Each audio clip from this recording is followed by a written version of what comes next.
Olá, minhas queridas! Hoje eu venho com mais um vídeo de rotina no lar e hoje nós vamos continuar falando sobre contentamento. Nós continuaremos usando o livro da Nancy Wilson para nós meditarmos sobre contentamento e como nós aprenderemos sobre esse contentamento. No vídeo anterior, nós falamos sobre como Paulo nos mostra que precisamos aprender a nos contentar. Nós não recebemos o contentamento naturalmente. Então hoje nós entenderemos o que de fato é o contentamento para praticarmos ele.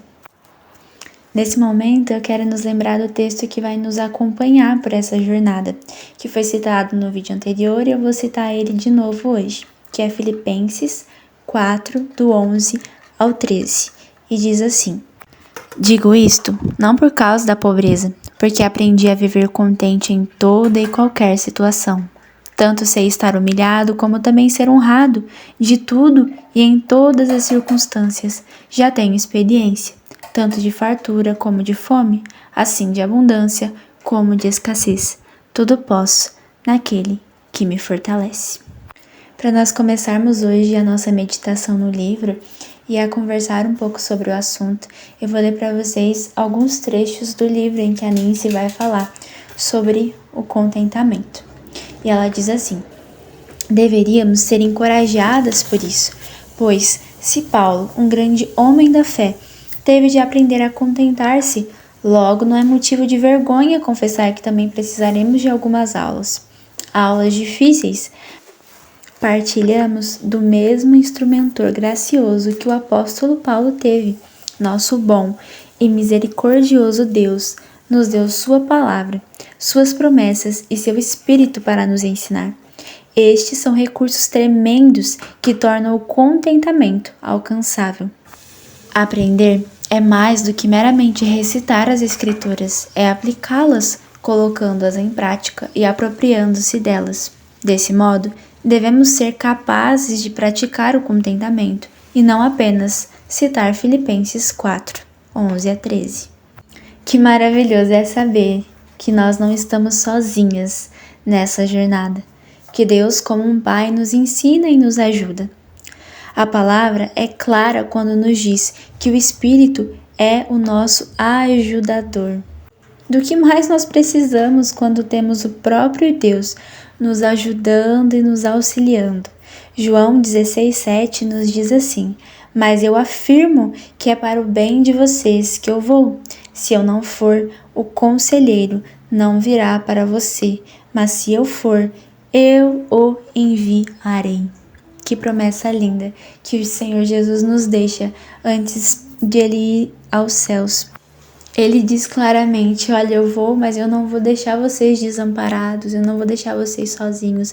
Vocês terão um ajudador, um conselheiro, um consolador, para que Ele caminhe com vocês. Que maravilhoso é nós sabermos disso. Por isso eu te encorajo hoje a ser vulnerável com o Espírito Santo. Se torne amiga dele.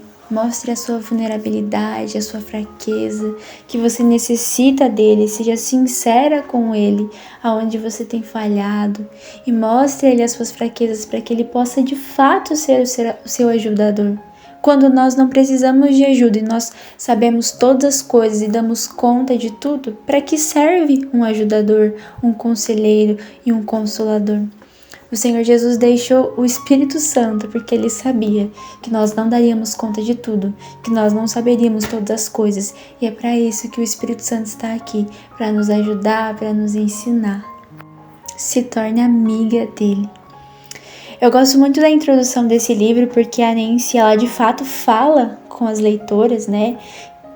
Como se nós, que somos as leitoras no caso, estivéssemos sendo matriculadas em aulas de contentamento. Olha só, como boas alunas, teremos de examinar o conteúdo e nos preparar para as avaliações que sabemos que virão. Devo alertá-la de que a maioria dessas avaliações são provas sem aviso. Contudo, quando nos dá um teste, Deus sempre permite que consultemos o nosso material. Pense nisso.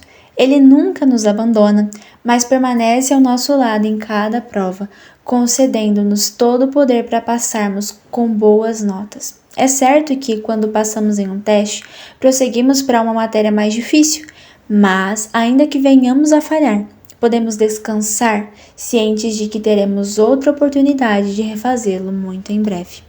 Por isso, em nossa busca por contentamento, não faz sentido ter medo das provas. Cada teste é uma oportunidade de colocar em prática os aprendizados anteriores. Assim, quando dominarmos determinada matéria, poderemos seguir adiante para o próximo nível de crescimento em Cristo.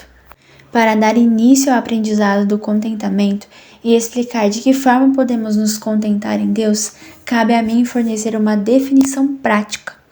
Vejo poucas definições de fato excelentes, mas creio que a da minha sogra, Bessie, vem à mente com mais facilidade e abrange todo o conteúdo em poucas palavras. Contentamento é satisfazer-se profundamente na vontade de Deus. A Nancy vem nos dizer aqui sobre o que a sogra dela define ser o contentamento. E para ela, contentamento é satisfazer-se profundamente na vontade de Deus. E que profunda é isso, né? Já diz o texto. Contentamento é satisfazer-se profundamente na vontade de Deus. Mas qual é a vontade de Deus? Pois é, a vontade de Deus é aquela, independente da sua situação, do seu cenário e da sua situação. Se aquela é a vontade de Deus, então eu me alegro nela. Até parece fácil quando nós falamos assim, mas na prática não é. Olha só o que a Nancy vai nos dizer. Voltemos à passagem de Filipenses por alguns instantes. Paulo diz que está satisfeito mesmo com fome, satisfeito mesmo em abundância, satisfeito mesmo em escassez e satisfeito quando tem tudo do que necessita. O apóstolo afirma que está satisfeito em todos os lugares e em todas as situações. Ele deixa claro que não considera nada insatisfatório. Como e por quê? Porque ele entende que Deus o colocou em cada circunstância com um propósito. Paulo sabe que em cada situação, não importa quão difícil seja, Deus está agindo em favor de Paulo, e não de forma contrária, desfavorável. Ter essa compreensão dá aos olhos de ver que os acontecimentos da vida cristã são projetados por nosso bondoso Pai, para nos fazer crescer em Cristo. Dificuldades não acontecem por acaso. Elas nos desenvolvem, e esse crescimento é mais rápido quando as dificuldades são administradas com contentamento. O Senhor nos diz no livro de Romanos que todas as coisas cooperam para o bem daqueles que amam a Deus. O Senhor não está dizendo que as coisas boas cooperam para o bem daqueles que amam a Deus, mas que todas as coisas, o que são todas as coisas? São todas elas, as coisas boas, as coisas ruins, as coisas difíceis, as coisas fáceis, as coisas que nós queremos e as coisas que nós não queremos também.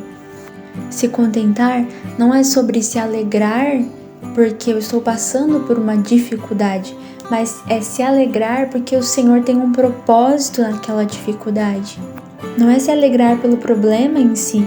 Nós realmente não nos alegramos quando estamos doentes, quando sentimos dor, quando estamos passando por uma dificuldade financeira, quando precisamos ir ao médico e muitas vezes nós não temos dinheiro, quando nós precisamos ajudar alguém e não temos condições. São tantos os cenários difíceis. E nós não precisamos estar alegres por esse cenário, mas o Senhor nos convida a nos alegrarmos porque Ele conhece o pano de fundo por trás de todas as coisas e Ele sabe o que Ele está fazendo. Ele sabe, Ele tem o controle de todas as coisas, e se Ele está permitindo algumas delas, e algumas delas sendo difíceis, algumas delas sendo dolorosas, é porque Ele sabe o que está fazendo, Ele tem um propósito maior.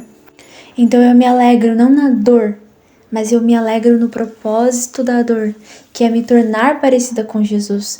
Em Romanos 8, o Senhor, logo após dizer que todas as coisas cooperam para o bem daqueles que amam a Deus, Ele vai nos dizer assim: pois os que conheceu por antecipação também os predestinou para serem conformes à imagem de seu Filho. Então, Ele nos predestinou para sermos a imagem de seu Filho. Então, o bem que Ele faz agindo através de todas as coisas é nos tornar como Jesus. Esse é o propósito. E nós nos contentamos e nos alegramos, porque o Senhor quer nos tornar parecidas com Jesus. Isso deveria ser motivo de alegria e de privilégio para nós. Mas muitas vezes não é fácil, é doloroso, nós não entendemos os propósitos do Senhor e nós queríamos que algumas coisas fossem do nosso jeito ou diferentes do que elas são. Mas o Senhor está no controle disso. E confiar nele, olhar pelo lado de que ele está no controle de tudo e que ele está cuidando de nós, é o que vai nos gerar contentamento e satisfação naquilo que ele está fazendo. Às vezes a vontade do Senhor para nós não é aquilo que nós havíamos imaginado. E como nós lidaremos com isso? Eu gosto muito desse trecho que a Nancy vai nos dizer aqui, ó. Ele é bem curto, mas tem uma profundidade imensa.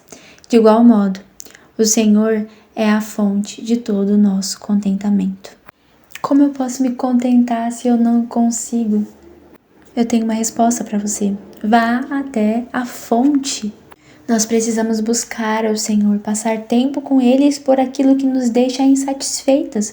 Nós sabemos aquilo que nós não estamos gostando da forma como está. Muitas vezes é porque falta posicionamento da nossa parte, muitas vezes é porque nós precisamos mudar algumas coisas, mas muitas vezes é porque é a vontade de Deus e aquilo que Deus quer que esteja acontecendo, está acontecendo. Vá até o Senhor e exponha isso a Ele. Não vá até Deus como se estivesse com uma máscara, como se você fosse perfeita e não tivesse descontentamentos ou ingratidões em seu coração. Não vá até Ele fingindo ser perfeita e a Mulher Maravilha, porque você de fato não é. Deus conhece o mais íntimo de nós. Expor a Ele é como Ele transformará o nosso coração. Davi, quando pecou, ele escondeu o seu pecado. E olha o que vai dizer o Salmo 32. Como é feliz aquele que tem suas transgressões perdoadas e seus pecados apagados. Enquanto eu mantinha escondidos os meus pecados, o meu corpo definhava de tanto gemer. Muitas vezes nós vamos até Deus como se nós fôssemos perfeitas, agradecendo e louvando a Ele. Isso é maravilhoso, nós precisamos ir até o Senhor com ações de graças. Mas às vezes nós agradecemos por coisas que na realidade o nosso coração está incontente.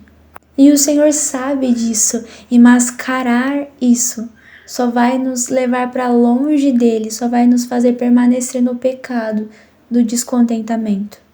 Olha só o que ele diz, o meu corpo definhava de tanto gemer, porque enquanto eu mantinha escondidos os meus pecados. Mas aí no versículo 5 ele diz, então reconheci diante de ti o meu pecado e não encobri as minhas culpas. Eu disse, confessarei as minhas transgressões ao Senhor e tu perdoastes a culpa do meu pecado. Quando nós vamos ao médico, porque nós temos uma dor, nós precisamos expor exatamente ao médico aquilo que nós estamos sentindo, porque senão ele não vai conseguir dar o diagnóstico, um tratamento, um remédio para que seja curado. E dessa forma é com o Senhor, quando nós escondemos dele aquilo que nós sabemos que está escondido em nosso coração, não tem como ser tratado. Nós precisamos expor para o Senhor, para que Ele trate o nosso coração, para que Ele mude a nossa mentalidade e nos faça gerar contentamento diante disso. E isso não é só com insatisfação, mas com todos os outros pecados, eles precisam ser expostos diante do Senhor. O Senhor já os sabe, o Senhor já os conhece, mas Ele quer que você os verbalize, Ele quer que gere arrependimento em seu coração. Ir até o Senhor e dizer onde nós temos errado, clamar por Ele, é mostrar dependência. É como dizer, Senhor, me ajuda, eu não consigo. Hoje, o meu desafio para você é que você vá até o Senhor e exponha para Ele as suas dificuldades, as suas dores, os seus problemas, os traumas, os pecados que estão escondidos em seu coração e que você não tem permitido a Ele de tratar, de transformar e de curar você. Não se esqueça, o Senhor é a fonte. E eu tô vindo aqui pra encerrar esse vídeo com vocês e agradecer quem ficou aqui, que assistiu até o final. Eu espero que vocês tenham sido abençoadas com as palavras que o Senhor colocou no meu coração, com as palavras desse livro que são abençoadoras. E também que tenha sido motivada a cuidar da sua casa, a fazer as coisas que o Senhor entregou nas suas mãos. Que o Senhor abençoe vocês. Um beijo e até o próximo vídeo.